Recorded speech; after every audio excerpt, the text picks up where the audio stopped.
Oi, agora sim. Glória a Deus. Somos a igreja, né, irmãos? Vivemos por fé e estamos de pé. Amém? Amém. O pastor Marcos Salles foi muito feliz quando ele fez essa letra. E aí essa letra é muito forte. Ela fala muito conosco. Amém? Amém. Tem uma coisa interessante que o Perão uma vez ele pregou, que liderança forte forma líderes fortes, né? A liderança fraca forma líderes fracos. E aí forjam líderes fracos. Mesmo assim, eu ainda tenho um líder que não estava aqui e que não esteve presente esse período, mas a esposa dele se superou e que Deus possa honrá-la. Mas mesmo assim, essas pessoas não serão pessoas fracas, porque Deus não vai deixar. Amém? Amém. Levante sua mão direita para cima, por favor. Obrigado, Gil, pela oração. Senhor, em nome de Jesus, te apresento, Senhor, em nome de Jesus, a tua igreja. Senhor, a tua palavra diz que as nuvens do céu são como poeira embaixo dos teus pés, aonde os montes e os vales, Senhor, vêm abaixo os montes toda vez que ouvem a tua voz quando tu és poderoso. Senhor, eu não tenho nada, Senhor, nesse momento. Eu não sou um pastor, mas estou incumbido e encarregado de trazer a tua mensagem. Eu espero em nome de Jesus que o Senhor olhe para mim e que o Senhor esteja comigo nesse momento. Desde já te coloco a minha vida nas tuas mãos e que o Senhor possa me dirigir conforme tu queres. Obrigado por tudo, em nome de Jesus. Amém. Amém, irmãos? Vamos abrir a palavra do Senhor lá no 1 Reis 17, versículo 1. O tema da nossa mensagem está aqui, que é missões, amor e sacrifício, né? Onde não tem missões, não tem o amor. E onde não tem o amor, não existe o sacrifício. Obrigado.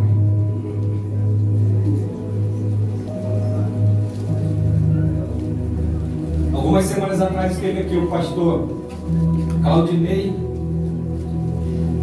Julião, lá da Beleza e da Redenção, né? Ele foi treinado pelo pastor Montefusco. Semana passada teve aqui o pastor Abiranduba, que me fala o nome dele. Antenor, treinado pelo pastor João Nunes. E agora estou eu aqui. E pela manhã, nosso irmão Ronaldo, filho dessa igreja, treinado também pelo pastor Rubens Genier. Amém, irmãos? Nós não podemos decepcionar a igreja do Senhor, Ronaldo. Parabéns pela palavra pela manhã, que o Senhor continue te usando. Em nome de Jesus. Livro de 1 Reis, capítulo 17, versículo 1, a palavra de Deus diz assim: Então Elias, o tesbita, dos moradores de Gileade, disse a Acabe: Tão certo como vive o Senhor, Deus de Israel, a quem eu sirvo, não haverá orvalho nem chuva nos próximos anos, a não ser quando eu disser. Então a palavra do Senhor veio a Elias dizendo: 3. Saia daqui, vá para o leste, esconda-se junto ao ribeiro de Querite, nas imediações do Jordão. Amém, irmãos? Amém. Segure a Bíblia aí.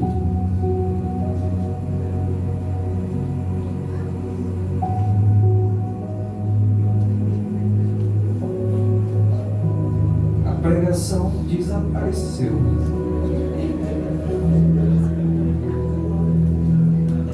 Encontrei. Está aqui.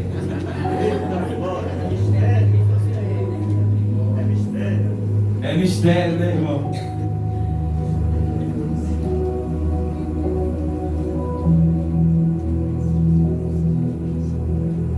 Quando lemos a história de Elias, nós aprendemos que Deus tem os seus campos de treinamento. O profeta Elias aparece pela primeira vez na Bíblia, se identificando como tisbita da tribo de Tisbé, no reduto das terras de Gileade. A Bíblia não fala mais nada, só fala que ele apareceu nesse período. Não fala quem são seus pais, mas a palavra de Deus diz o seguinte: que o seu nome é o Senhor, o meu Deus. Amém? Amém. Quero saudar aqui também os convidados que estão aqui, por todo respeito, sejam bem-vindos em nome de Jesus. Amém. Amém? Então o que acontece, irmãos? o reino de Israel, no passado, ele era dividido em dois reinos, o do norte e o do sul. O do norte, ele era composto por Israel, tendo capital Samaria, e o do sul, por Judá, capital Jerusalém. Então, nesse período, existia um rei, na época do rei Asa, por nome Honre ou Onri, como a Bíblia fala, né? Tem essa tradução. E aí, esse homem adorava, era da terra de Israel, mas ele começou a adorar aos reis de Baal. Então, esse homem reinou durante um período, por 12 anos na terra, no reinado de Israel, no reino do norte. E aí, depois dele, veio o filho dele. O filho dele casou-se com uma mulher da terra de Sidom, da província dos Fenícios, que eram adoradores de Baal. Então, essa mulher foi criada como sacerdotisa de Baal. Então, ela vem para continuar a geração de pessoas que se aliançaram contra Deus. O rei Honre casa o seu filho com uma mulher chamada Jezabel. E aí, o seu filho era quem? Acabe, rei Acabe. Então, a Bíblia fala o seguinte, que esse rei fez coisas piores do que os seus antecessores. E os seus antecessores fizeram coisas piores do que os seus outros antecessores. Então a Bíblia narra desse modo. Então o que aconteceu? Acabe se levanta diante de Israel e Samaria e torna-se um reinado terrível e cruel diante de toda aquela nação. Ele faz tudo aquilo que desagradava o Senhor. Então Elias, ele aparece nesse momento, levado por Deus para levar essa profecia diante do rei Acabe nas terras de Samaria. Então esse profeta de Deus, ele tinha autoridade diante do Senhor na sua vida, mas nem sempre foi assim. Elias, conhecido como o homem que mandava fogo dos céus, agora começa uma caminhada meio que dolorosa aos nossos olhos, mas para Deus era a sua oportunidade. O texto, ele fala que Elias foi usado por Deus para levar uma terrível profecia para o rei Acabe. Ele profetizou durante 3 anos e meio por aí, não iria chover nas terras de Israel. Então, se Elias tivesse dito que poderia chover por um dia, algumas semanas, normal, meses, porque aquele povo já era acostumado a viver na terra seca. Mas não, a palavra do profeta, ela foi tão dura e com tanto poder que aconteceu. Deus, ele tem compromisso com a sua palavra, irmãos. Se você fala algo e você pede de Deus, vai acontecer. Se você pede de Deus, com Deus sendo usado por Deus, fazendo aquilo que Deus quer nas nossas vidas, algo vai acontecer. Então foi o que o profeta pediu naquele tempo. Então, após entregar a mensagem, Deus ordena que Elias se retire para o leste do Jordão, como nós lemos, e ficasse escondido no ribeiro do Querite.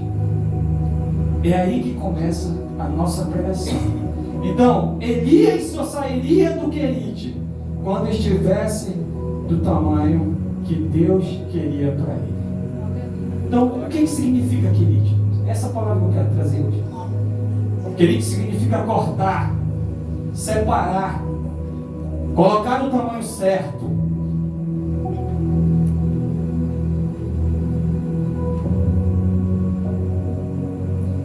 Isso que Deus queria para Elias. Elias, naquele momento que ele profetizou, ele não despertou só a raiva de pessoas. Mas muitos profetas, a Bíblia fala que foram mortos por Jezabel. Então os que sobraram foram escondidos na caverna por Obadias. Então ele levantou a raiva dos seus familiares, dos profetas que foram mortos.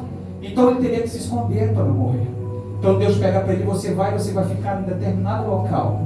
Esse local, irmãos, que eu trouxe hoje aqui, chama-se o Ribeiro do Querite. Então o que é o Querite nas nossas vidas? Como a gente já falou, o Querite, ele é uma preparação para cada um de nós.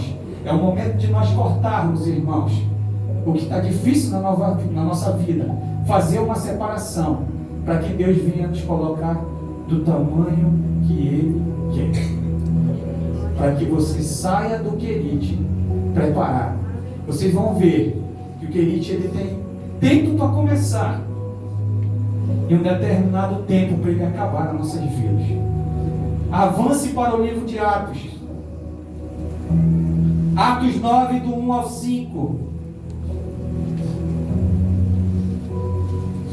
A palavra de Deus diz assim: Saulo, respirando ameaça de morte contra os discípulos do Senhor, dirigiu-se ao sumo sacerdócio e lhe pediu cartas para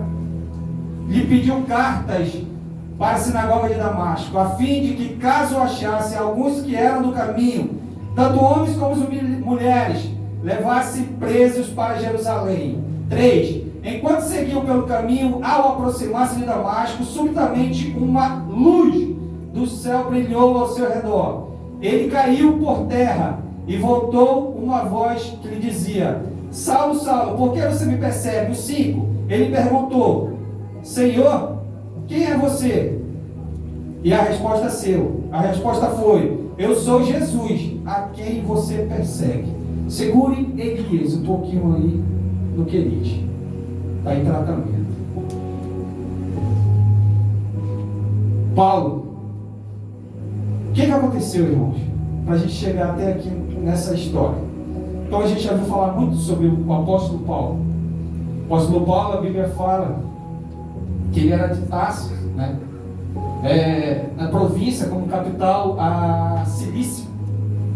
Hoje são as terras do sul da Turquia. É lá que ele veio. Depois de uns 13 anos de idade, ele foi morar em Jerusalém, porque tinha condições financeiras, sua família tinha dinheiro. Então ele foi estudar em Jerusalém com o doutor da lei Gamaliel. Então não era qualquer pessoa que estudava em Jerusalém, na faculdade de Jerusalém. Para você estudar lá, você tinha que ter condições.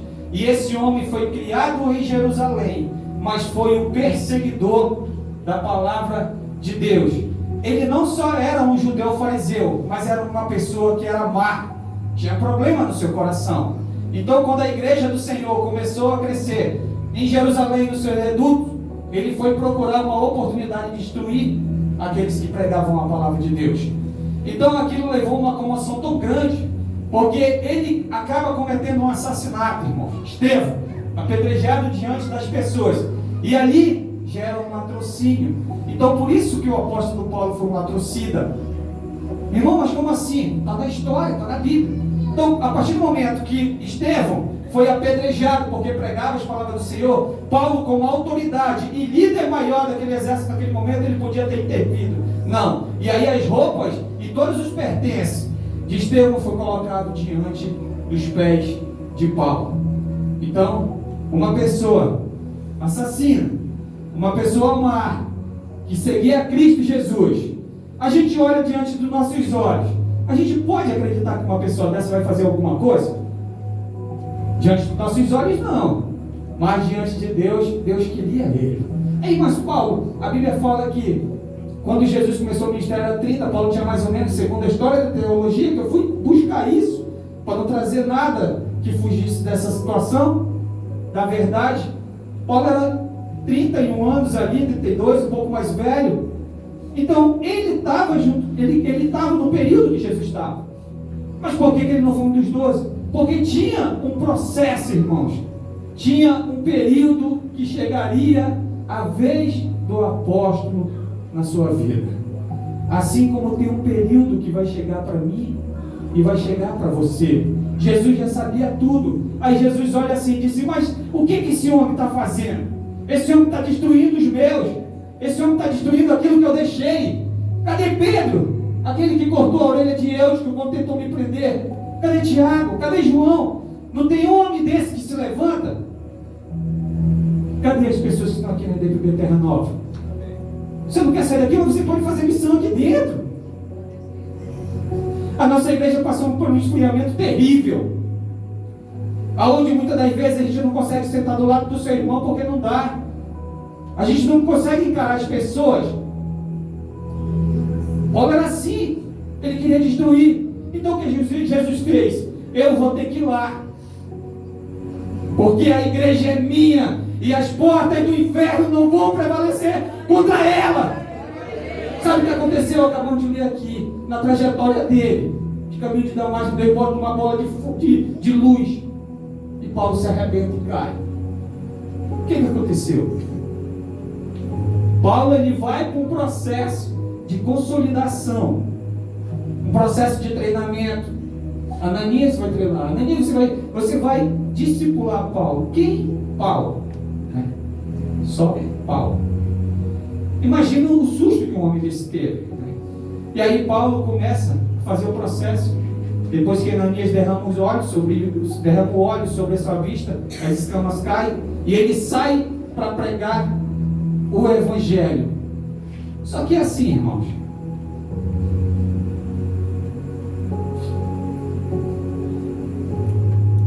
Paulo saiu e começou a pregar em Damasco, começou a pregar em Jerusalém.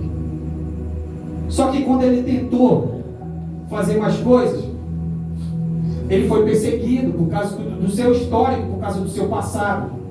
E aí a alta igreja, os gentios que estavam com ele, falaram: Paulo, para o seu bem, volta para Tarso, passe um tempo lá, porque ainda não é o momento de você estar à frente. O querite, irmãos, começa a apertar. E aí Paulo retorna para Tarso. Então, depois de um tempo pregando em Damasco e Jerusalém, muitos não aceitaram a Paulo e aos apóstolos, até os apóstolos. Ele teve que ir para Tarso para não morrer, passando anos no anonimato, fazendo tendas. Paulo entra no querite.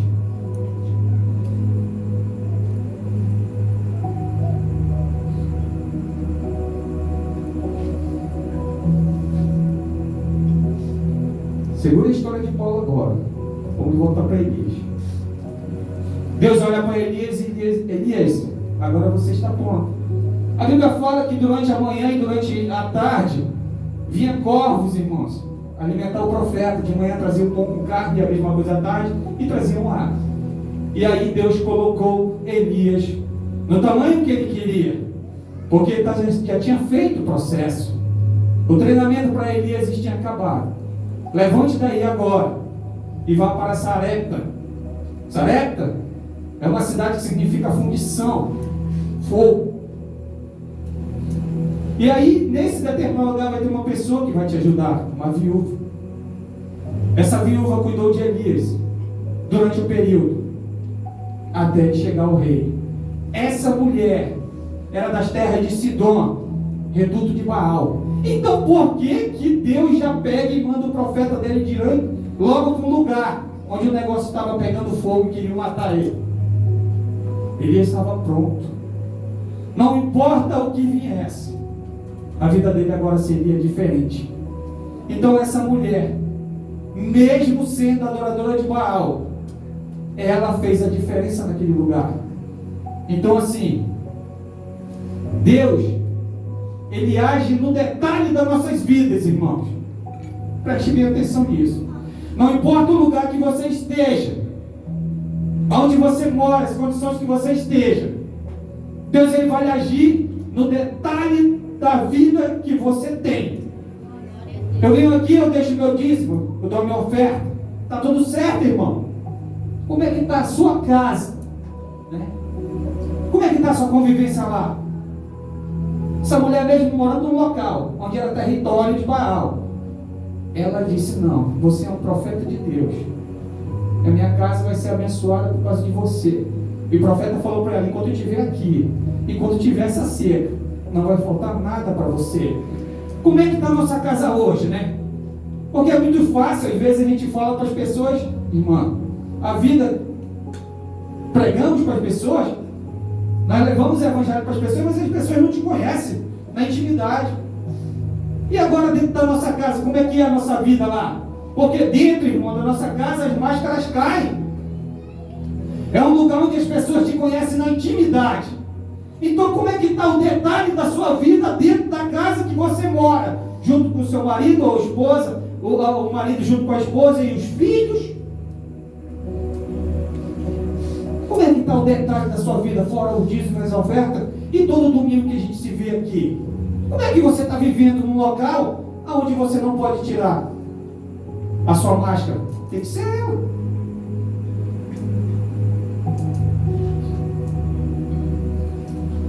A Bíblia fala que Elias se apresentou diante de Acabe.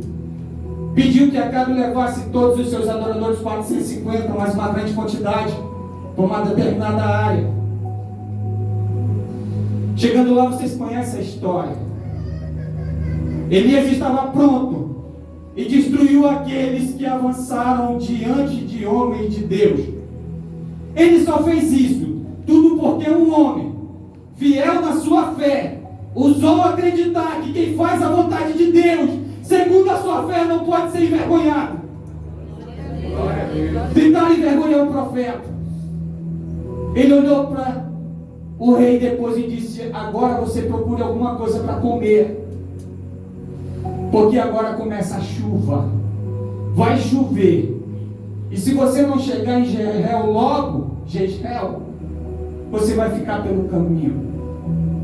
A Bíblia fala que depois que ele destruiu todos aqueles adoradores, o poder de Deus entrou sobre Elias. Ele apertou a capa com seus cintos e correu à frente da carruagem de Acabe até chegar em Jezreel, à frente do rei. Deus tinha compromisso com a palavra de um profeta, irmãos. Mas para isso ele teve que fazer o quê? Ser comprimido, ser cortado, ser colocado do tamanho certo. Ele entrou no querite e dispôs: Senhor, eu estou aqui para mudar a minha vida. E você? O que você está fazendo para mudar a sua vida? Tem lá o trilho do discipulado. Quando a gente vai fazer discipulado, a gente cobra, todo mundo, vamos fazer. Tem pessoas maravilhosas, irmãos, aqui nessa igreja. Vão do início ao fim, somam com você em cima da terra e até debaixo d'água. Mas tem pessoas que não têm o mesmo compromisso. Tem pessoas que não querem isso para si. Então você tem que resolver a sua vida, irmãos. Como é que Deus vai ter compromisso com a sua palavra se você não tem compromisso com a palavra dele? Como é que você vai aceitar um treinamento se você não quer?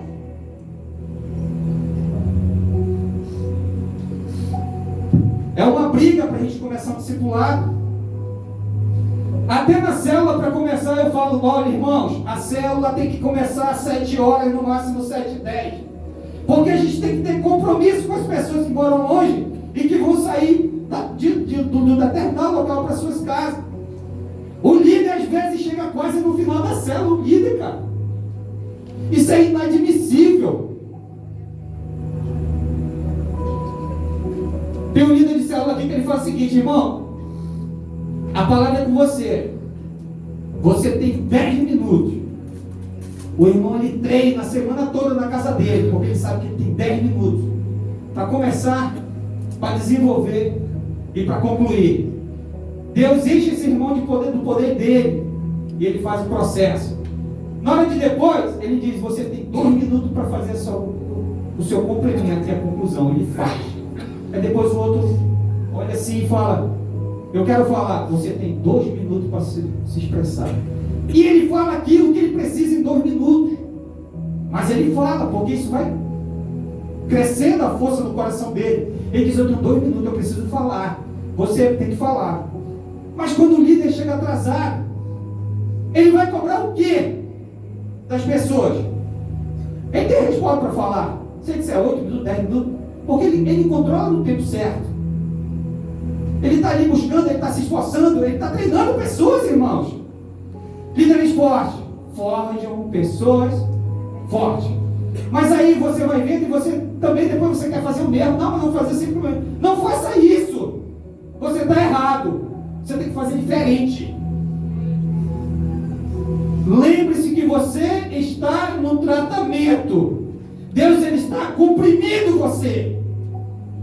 E você precisa aceitar. Porque Deus, ele não faz as coisas desorganizadas. As coisas para Deus são com ordem e decência. Deus teve compromisso com a palavra de Elias, porque ele aceitou um tratamento. E ele estava cheio de poder para depois enfrentar os desafios. Muitas das vezes nós, antes do tratamento, a gente acha que a gente já está pronto, irmão. Não. Não é assim. Tudo na sua vida você precisa ser treinado. Na nossa vida nós precisamos das pessoas. Você não vai chegar em lugar nenhum Só você. Você precisa das pessoas na sua vida. Você precisa fazer o trilho. No seu trabalho, você tem que copiar algumas coisas para você aprender das pessoas. Na faculdade, no colégio, o professor te ensina. Então aqui, não venha para a igreja e olhe para o seu irmão do seu lado e você não quer encostar. Muitas das vezes o braço dele. Porque encostar em crente dá alergia. E a pessoa? Irmãos, isso é sério. Eu ouvi isso de uma irmã da igreja. Isso me empobreceu de tristeza. Eu não posso ficar muito tempo diante de crente porque isso me causa alergia. Tudo bem. Vai com Deus. Que Deus te ajude.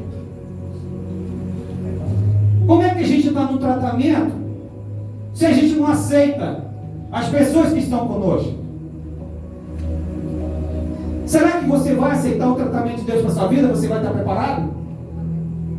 Então, muitas das vezes, irmãos, a gente ainda não está preparado porque o nosso caráter ainda não foi mudado. A gente precisa fazer muita coisa ainda para que Deus venha tornar nós um verdadeiro homem de Deus, para que Ele possa ter compromisso com a sua palavra. Ah, mas irmão, tudo que eu peço de Deus não dá certo, não dá certo. O que você está fazendo? O detalhe da sua vida está como?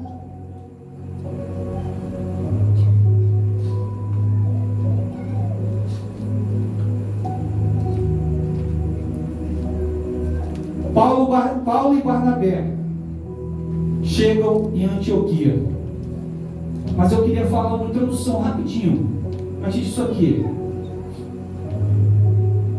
Na época de Jerusalém, a igreja, como o apóstolo Pedro, na frente da igreja, a igreja cresceu muito. E aí ele criou um sistema de arrecadação, onde muitas pessoas venderam o que tinham e levaram para a igreja. Então a igreja ficou formosa, a igreja ficou tranquila, a igreja ficou rica, mas muitas das vezes o evangelho do Senhor estagnou ali, porque os apóstolos estavam envelhecendo. Então o evangelho ficou somente entre o povo judeu. Jerusalém, ao redor de Jerusalém ali estava tudo certo, estava muito forte. Mas a igreja precisava expandir, irmãos, precisava chegar até nós. E aí então, Deus levanta um homem chamado Barnabé. Quem é Barnabé na Bíblia? Ninguém sabe. Tem pouca coisa de Barnabé na Bíblia. Então, o que aconteceu? Barnabé, diante dos apóstolos Barnabé, você vai para Antioquia, onde tem uma igreja lá. E a igreja lá é um pouco empobrecida. Tem pessoas de pele negra, tem pessoas de outras peles. Mas assim, o faturamento lá talvez não seja o ideal. E aí pegaram e colocaram Barnabé para Antioquia. História. Aí Barnabé é um homem de Deus, ele olha e ora e diz: Senhor, eu não sei pregar, eu estou indo para Antioquia. Aí Deus fala para ele: Barnabé, vai para Tarso.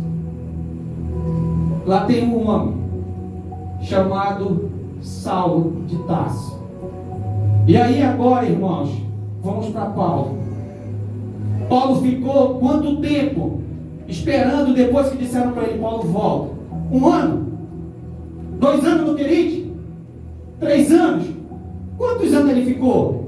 Um homem que tinha tudo, que falava vários idiomas, um homem que tinha uma vida consolidada, um homem que estava ali à frente e tinha valores, um homem que tinha condições de estar bem de vida. Agora ele está fazendo o quê? Tendas para não passar fome. Ele está ali. Mas aí o que aconteceu? Me abandonaram aqui. A igreja, Deus tinha um plano para a minha vida e hoje eu estou aqui. A igreja me abandonou. Eu fui para Jerusalém, não deu certo, queriam me matar, eu estou aqui de volta. Senhor, quanto tempo que eu vou ficar aqui? No Querite. Calma, Paulo. Isso é um tratamento que eu estou fazendo para a sua vida. Quanto tempo? 1 ano, 2 anos, Senhor? Gálatas lá, o livro fala que Paulo passou 13, 14 anos ali esperando. E aí Barnabé chega com ele e fala: Paulo, tudo bem? Isso é uma ilustração que eu estou fazendo agora. Eu acredito que foi assim: Paulo, meu irmão Paulo, eu vim de Jerusalém para assumir Antioquia, uma igreja lá. E Deus me mandou para cá, com você. Você me ajuda nisso? Eu não sei pregar, não sei falar muito de Deus, mas você sabe. E aí Paulo, irmãos, imagina nossas vidas agora. Você num local que você queria tanto falar de Jesus, e aí muitas vezes você é paralisado por algumas situações que acontecem. Nessa igreja, você tem a liberdade de você chegar com o pastor e pedir: pastor, posso dar uma introdução? Você está em célula? Você está com compromisso? Estou. Pode. Não foi a mesma coisa que aconteceu lá.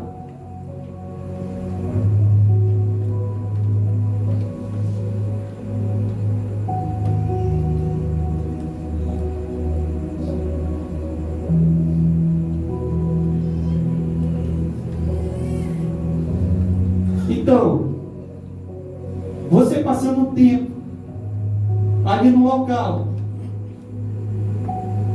chega um homem de Deus com você, lhe chamando para você ir à frente e de novo pregar o Evangelho. Se fosse um de nós iríamos pegar uma pedra e jogar em Barnabé. Por quê, irmãos? Você tinha sua vida estável, e aí de repente você perde tudo, e aí depois passa um bom tempo você ali esquecido, e aí vai uma pessoa chamar você para você pregar a palavra de Deus. Como? Não, eu não vou não, eu passei um tempo aqui, me esqueceram, a igreja me esqueceu, todo mundo me esqueceu. Mas Paulo, ele não pensou dessa forma. Ele disse: Barnabé, vamos embora, porque eu já perdi tempo demais. E aí o que aconteceu? Como ele era um homem que falava bem, como ele era um homem que teve muito estudo em Jerusalém, ele foi embora. E aí o que aconteceu? A igreja explodiu. Paulo abriu igreja no Mediterrâneo, Frígia, Panfilha, Colossos, Tessalônica, Éfeso e Europa. Então aqui é o mínimo que eu estou falando. E se transforma na maior potência e pregador do Evangelho já narrado, irmãos. Às vezes a gente vê falar de um homem desse, a gente acha que a vida de um homem desse foi só se converter e pregar do Senhor. Não. Como cidadão romano, a única vantagem que ele tinha era não ser pregado numa cruz, era ser condenado diretamente por Nero, mas ele foi decapitado e morto pelo Evangelho. Então assim, hoje nossas vidas, irmãos, ela não é fácil. Você passa muita dificuldade. Às vezes você tenta se levantar, alguém se levanta contra você. Às vezes você tenta fazer suas coisas, alguém se levanta contra você. Você está dentro da igreja, você pega uma oportunidade e às vezes as pessoas não deixam. Às vezes as pessoas apagam você. Não é o caso da igreja aqui.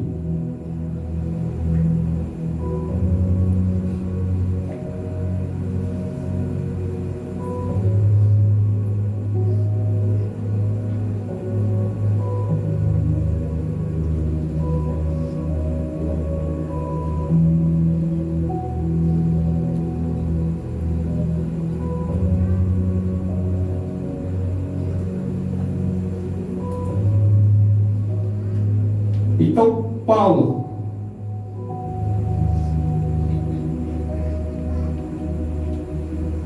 ele fez muitos milagres diante do Senhor durante essa trajetória.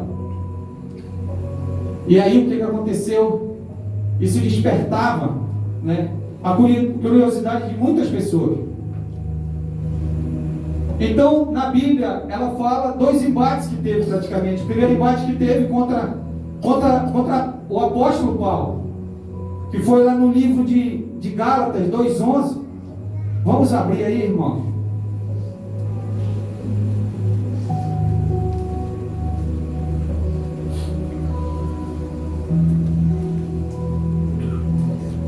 A gente vai ver dois homens do Evangelho de Deus, dois apóstolos de Deus, que ficaram frente a frente diante de toda uma situação, quando o apóstolo Paulo começou a se levantar do seu mistério.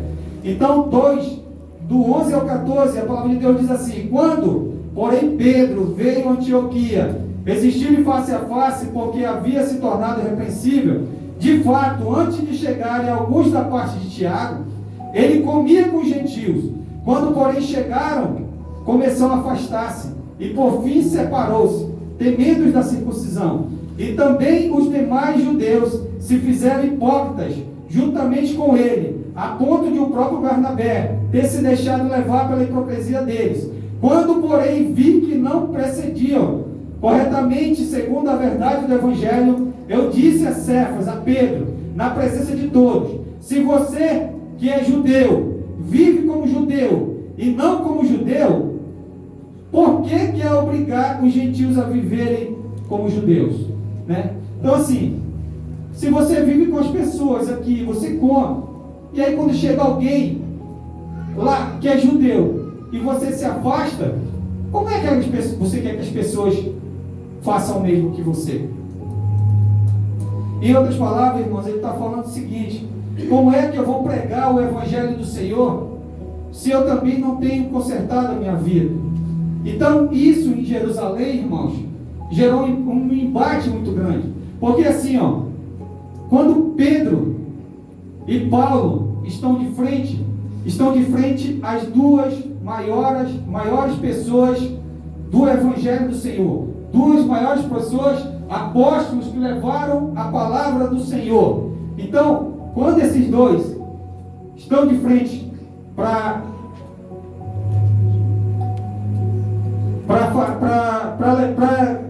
deixa eu ver aqui, deixa eu voltar.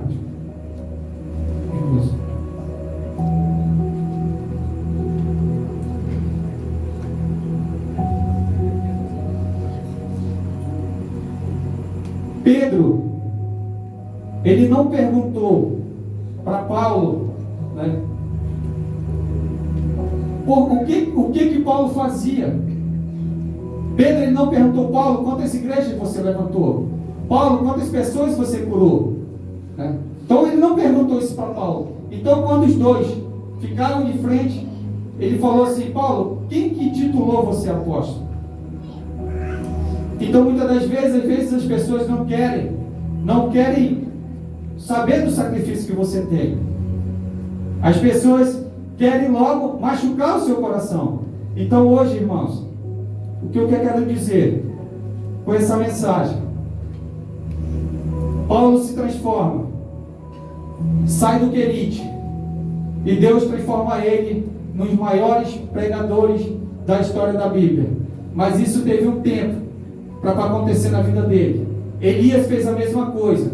Elias teve um período, mas ele foi treinado e aceitou o treinamento de Deus para nossas vidas. Hoje, o que eu trago para vocês?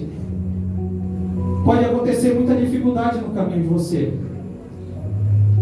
Pode acontecer muitas situações que lhe levam para um caminho que talvez você queira desistir da palavra. A gente vive um mês de missões, que fala sobre missões, que é amor e sacrifício. Então a gente tem que continuar lutando. A igreja do Senhor precisa ficar de pé. A igreja do Senhor precisa continuar levando o Evangelho do Senhor, e não podemos desistir. Então a gente tem, eu trouxe 2 exemplos de homens de Deus aqui para a gente ver, para a gente olhar e colocar diante de nós e dizer: Senhor, eu preciso passar por um tratamento. Senhor, eu preciso encarar a realidade. Senhor, eu preciso não desistir das coisas que vêm acontecendo. Amém, irmãos? Amém. Então, hoje Deus está tirando homens e mulheres do Querite para serem enviados como profeta daqueles que o Senhor direcionar, que tem grandes obras para realizar na vida de cada um de nós. Irmãos, o Querite, ele tem um tempo para iniciar, como nós falamos, e ele tem um tempo para finalizar nas nossas vidas. Então basta cada um de nós aceitarmos o tratamento de Deus para nossas vidas. Você não pode passar o tempo que você tiver dentro de uma igreja sem você ser útil para a igreja. Então aprenda as coisas. Eu tenho um tempo para ser treinado. Eu tenho um tempo para concluir esse treinamento. E eu tenho um tempo para que as coisas de Deus venham acontecer na minha vida. Mas eu preciso buscar a Deus todos os dias. Então, em nome de Jesus, que o Senhor possa fazer com que nós, a igreja do Senhor, possa se permanecer de pé. Pode vir o problema que vier, as dificuldades que vier, a gente possa continuar firme, lutando e forte todos os dias das nossas vidas. Fique de pé, irmãos.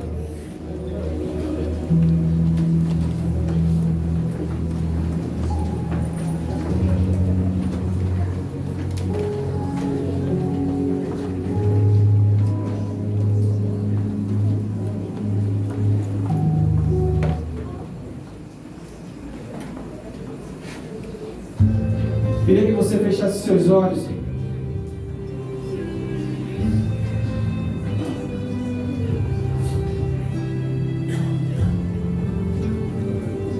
Nós estamos no período, no mês de missões. E você que foi convidado, irmãos, que está aqui essa noite, Deus, Ele trouxe você no lugar certo. Jesus, Ele entregou a sua vida para cada um de nós, para que nós alcançássemos a vida eterna. Mas Ele foi transpassado pelas nossas transgressões e moído pelas nossas iniquidades. O castigo que nos trouxe a paz estava sobre Ele, e pelas suas pisaduras fomos sarados. Então, para que eu e você tivéssemos a vida eterna, existe uma pessoa que se sacrificou e entregou sua vida para cada um de nós. E depois disso, existem pessoas e homens de Deus que se sacrificaram para que o Evangelho chegasse até cada um de nós essa noite. Então eu queria fazer 2 convites essa noite.